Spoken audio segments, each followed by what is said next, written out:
네, 그럼 스팟파이어로 이동해 보겠습니다. 두 번째 실습이죠. 월별 아파트 실거래가 추이 대시보드를 같이 한번 만들어 볼 텐데요. 먼저 데이터를 불러와야 합니다. 우리가 왼쪽에 있는 작성 막대에서 더하기 아이콘을 클릭해서 로컬 파일 찾아보기로 데이터를 불러올 수 있죠. 이때 하나가 아니라 여러 개의 파일을 동시에 선택할 수 있다. 컨트롤이나 시프트 키를 쓸 수 있다는 거 같이 이야기한 적이 있고요. 혹은 탐색기가 훨씬 더 익숙하실 테니까 탐색기에서 여러 개의 파일을 선택하신 다음에 스팟파이어로 드래그 앤 드랍 끌어놓기 하셔도 됩니다. 우리가 데이터를 여러 개를 한꺼번에 활용하는 경우에 여러 개의 데이터를 독립적으로 따로따로 써서 특정 페이지와 특정 시각화에 각각의 데이터를 연결할 수도 있지만 일반적으로 하나로 합치는 경우들이 많죠. 지금도 아파트 실거래가 데이터가 4개의 파일로 나눠져 있긴 하지만 강남구와 서초구와 송파구와 강동구의 데이터를 하나로 합쳐야 4개 구를 혹은 4개 구에 있는 동들의 어떤 전체적인 추세라든가 비교가 가능할 겁니다. 그래서 4개 데이터를 한꺼번에 끌어오시는 것을 추천을 드립니다. 각각의 데이터에 대한 설정이 순서대로 뜰 건데요. 여기선 따로 지정하지 않고 4번 확인을 누르겠습니다. 그럼 왼쪽에서 스팟파이어가 똑똑하기 때문에 알고 있는 거죠. 송파구를 먼저 불러온 다음에 두 번째 강동구를 불러올 때는 행으로 추가, 데이터를 아래로 이어 붙이겠다라는 거고요. 강남구도 서초구도 이어 붙이겠다라고 하는 기능의 기본 구성이 나온 겁니다. 물론 이게 아니라 나는 따로따로 데이터를 가져가고 싶다 할 수 있죠. 그럴 때 권장사항 건너뛰기 누르시면 따로따로 가지고 올 수도 있긴 하지만 지금은 이게 필요하니까 취소하고 다시 4개 데이터를 가지고 오겠습니다. 권장대로 데이터를 불러오겠습니다. 데이터 캔버스로 이동해 볼까요? 데이터 캔버스를 보시면 4개의 원천 데이터가 있습니다. 그리고 순서대로 추가된 행이라고 표시된 걸 보이시죠? 첫 번째 데이터에 두 번째 데이터를 아래로 붙이고 또다시 붙이고 또다시 붙여서 최종 데이터가 들어온 걸 볼 수 있습니다. 이 데이터의 이름은 스팟파이어에서 이름은 첫 번째 파일의 이름을 그대로 따라가고 있는데요. 아무래도 이름을 바꿔주는 게 좋겠습니다. 실거래가 데이터로 이름을 좀 바꿔놓고 가기로 하고요. 여기에서 추가로 처리를 해야 합니다. 그러니까 처리의 상세 요건 중에서 첫 번째 데이터 행 추가는 완료가 되었고요. 컬럼 이름 변환을 해야 하네요. 4개 데이터 각각에 더하기 아이콘이 있어서 각각 변환을 할 수도 있습니다. 근데 어차피 데이터의 구조가 동일하기 때문에 4개 데이터가 하나로 이어붙은 그러니까 우리 실거래가 데이터가 만들어지기 직전에 있는 더하기 아이콘을 클릭하셔서 한 번에 변환하는 것이 효율적이겠죠? 변환 추가 클릭하겠습니다. 여기서 우리가 해야 되는 거는 컬럼 이름 변경이죠. 삽입 버튼을 누르신 다음에 전용 면적을 선택을 하고요. 전용 면적 뒤에 있는 제곱미터를 떼기 위해서 따로 이름을 전용 면적이라고 적어주겠습니다. 아래쪽에 보시면 미리 보기로 이름이 어떻게 바뀌는지가 나오죠. 확인 누르고요. 또 한 번 삽입을 눌러서 또 다른 컬럼 거래 금액을 뒤에 있는 괄호 만원을 뗀 그냥 거래 금액으로 역시 바꿀 수 있습니다. 이런 식으로 우리가 컬럼 이름을 바꿀 때 하나씩 하나씩 바꾸는 작업을 살펴봤는데요. 여러분 이렇게 하시면 충분한데 제가 추가로 하나만 예시를 하나 보여드리면요. 기존 변환을 앞쪽에다 붙였습니다. 원래 데이터에서 여러 개의 변수들이 괄호들이 복잡하게 달려 있을 수 있는데요. 이거를 한꺼번에 추가한 다음에 우리가 전용 면적으로 바꾸겠다라고 하면 문제가 생기는 게 첫 번째 컬럼도 전용 면적, 두 번째 컬럼도 전용 면적으로 바꾸겠다라고 하는 명령어가 됩니다. 그래서 표현식 부분에 좀 다른 것들을 시도해 볼 수 있는데요. 많이 어렵습니다. 정규 표현식이라고 하는 게 있습니다. 영어로는 regular expression이라고 하는데요. 위에 있는 컬럼의 실제 이름들을 보시면 규칙이 있죠. 원래 기존 이름들이 있을 거고요. 우리가 이름을 바꾸고 싶은 형태는 규칙이 어떤 거냐면 괄호를 포함해서 괄호 안에 들어가 있는 내용들을 버리고 싶은 거죠. 제가 아래쪽에 넣어놓은 표현이 그 의미인데요. 레귤러 익스프레션에서 있는 replace, 교체하기 함수를 써가지고요. 이 대괄호 %c는 기존의 컬럼 이름을 의미합니다. 기존의 컬럼 이름에서 원화표시, 원화표시, 괄호. 괄호가 열리고 점 별표. 무언가 내용이 들어가 있고 원화표시, 원화표시, 괄호. 괄호가 닫혀 있을 건데 그거를 따옴표를 열자마자 바로 닫았죠. 없애버리겠다가 됩니다. 그래서 이러한 방법을 쓰면요. 여러 개의 컬럼 이름에 대해서 규칙을 지정해서 일괄적으로 이름을 바꾸는 것도 가능합니다. 아래쪽에 미리 보기를 보시면 전용 면적, 거래 금액 둘 다 각각 괄호 부분만 날아간 걸 볼 수 있죠. 어려운 내용이긴 하지만 이런 기능도 있더라라는 거 참고하시면 좋겠습니다. 지금은 취소하겠습니다. 지금은 몇 개 안 되기 때문에 2개밖에 없기 때문에 2번 컬럼 이름 변경 변환을 추가해 주시면 됩니다. 그런 다음에 여기서 끝이 아니죠. 추가로 작업을 해야 되는데요. 새 컬럼 추가입니다. 새 컬럼 계산이라고 하는 변화를 선택하신 다음에 삽입을 눌러주시면 되고요. 아래쪽에 표현식이라고 하는 부분이 있습니다. 왼쪽에 있는 컬럼 목록과 콜럼 속성을 활용하는 방법도 있는데 이건 잘 쓰진 않고요.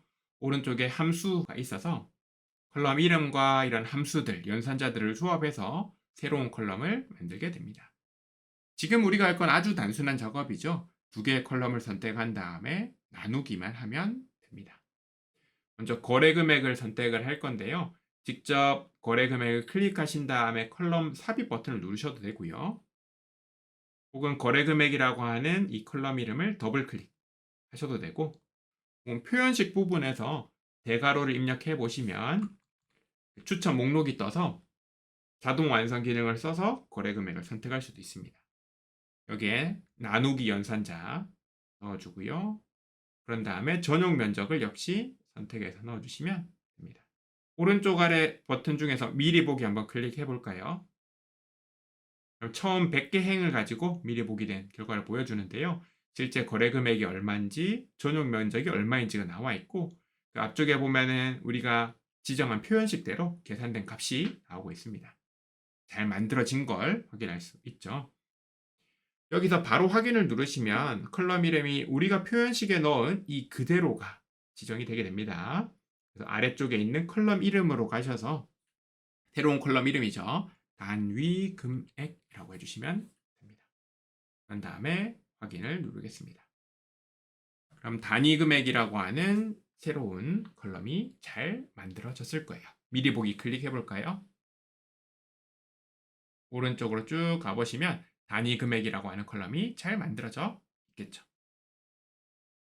근데 또 다른 컬럼이 하나 더 필요한데요. 계약 일자입니다. 제공된 아파트 실거래가 데이터를 보시면 계약 연월과 계약 일이 스트링으로 들어와 있는 걸 확인할 수 있는데요. 우리는 보통 계약 일자, 날짜가 필요하죠. 날짜 형식으로 계약 일자라는 컬럼이 들어와야 시각화 영역에서 월별로 거래 건수의 추이 같은 것들을 확인할 수 있을 겁니다. 근데 문제는 이 과정이 조금 복잡할 수 있다라는 건데요. 한번 천천히 따라가 보겠습니다. 새 컬럼 계산을 삽입해서 아래쪽에 추가를 해줄 거고요. 표현식에서 한번 같이 살펴볼 건데 계약 연월이라는 컬럼이 있죠. 레프트 함수를 쓰겠습니다. 레프트 함수를 선택하셔서 계약 연월을 선택해 주시고요. 콤마하고 4를 입력하면 엑셀에도 있는 수거든요. 미리 보기를 클릭해 보시면 이런 식으로 계약 연월에서 앞쪽에 있는 4개의 글자, 그러니까 연도 4자리를 뽑아내는 것이 가능합니다. 이것과 별개로요. 우리가 만약에 라이트 하신 다음에 여기에서 역시 계약 연월을 선택하시고 2개를 집어넣으면 잠깐 지우겠습니다. 미리 보기를 클릭해 볼까요? 계약 연월에서 오른쪽에 있는 2개 글자 월만 뽑아내는 것이 가능합니다. 계약 일은 일 2자리로 잘 들어와 있죠. 근데 계약 연월에서 이렇게 연과 일을 2개를 분리를 할 수 있는데요. 그럼 이렇게 3개의 값을 제가 나열해 보면 연도 4자리, 월 2자리, 일 2자리가 만들어질 겁니다.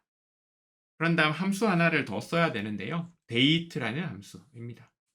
date라는 함수는 무언가를 데이트, 날짜 형식으로 바꿔주는 함수인데요. 이거는 약속된 규칙들이 있습니다. 우리 오른쪽 위에 함수에서요. 엄주 부분에서 변환함수 부분을 클릭하시면 date라는 함수가 있는 걸 볼 수 있고요.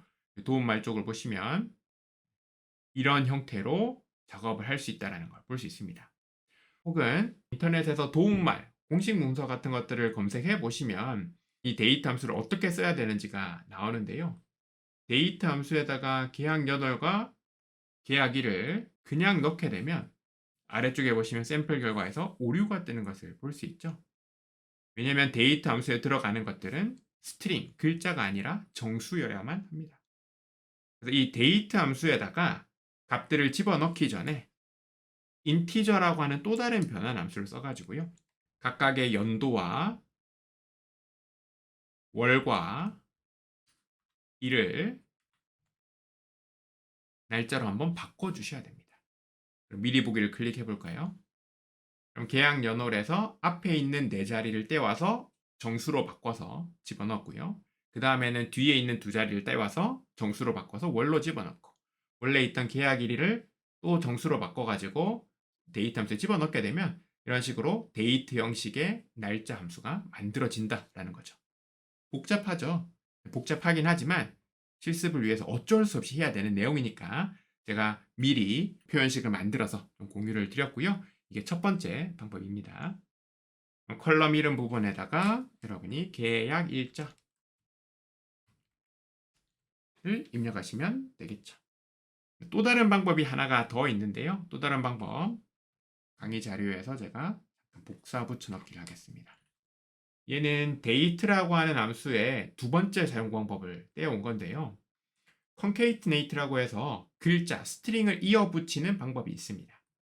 그래서 우리가 연도 네 자리를 떼어낸 거 뒤에다가 대시를 붙이고 월 두 자리를 떼어낸 거에다가 대시를 붙이고 계약일을 붙이게 되면 일반적인 표준 형식의 표준서식의 날짜가 만들어지겠죠. 이 방법으로도 데이트 함수를 활용할 수 있고요. 두 가지 방법 모두 다 결과적으로는 계약 일자를 데이트 형식으로 잘 만들어주는 거니까 여러분이 조금이라도 쉬운 방법을 쓰셔서 이 계약 일자 컬럼을 만드시기만 하면 됩니다. 근데 이 계약 일자 컬럼을 못 만들면 시각화가 불가능하기 때문에 복잡하더라도 꼭 시도를 해보시면 좋겠고요. 강의 자료에 그대로 표현식이 있으니까 한 자씩 입력해 보시면 좋겠습니다. 이렇게 두 개의 새로운 컬럼이 만들어졌고요. 마지막으로 컬럼 선택으로 가겠습니다. 기존에 있는 컬럼들도 있고 그 다음에 이렇게 새롭게 컬럼들이 추가가 되어서 좀 복잡한데요. 필요 없는 컬럼들은 애초에 제외를 하고 가는 것이 좋을 겁니다. 변환 중에서 컬럼 제외를 선택하고요. 삽입을 누르겠습니다. 그런 다음에 왼쪽은 포함이고 오른쪽은 제외인데요. 저는 왼쪽에 있는 모든 것을 일단 제외 쪽으로 넘긴 다음에 우리한테 필요한 것들만 왼쪽으로 다시 한번 넘겨보겠습니다. 먼저 시군구가 필요하고요. 그리고 단지명과 동입니다. 그리고 건축 연도와 계약 일자가 있네요. 특히 계약 일자는요. 원래 있던 계약 연월과 일이 아니고 우리가 새롭게 만든 날짜 형식의 계약 일자니까 조심하시면 좋겠습니다.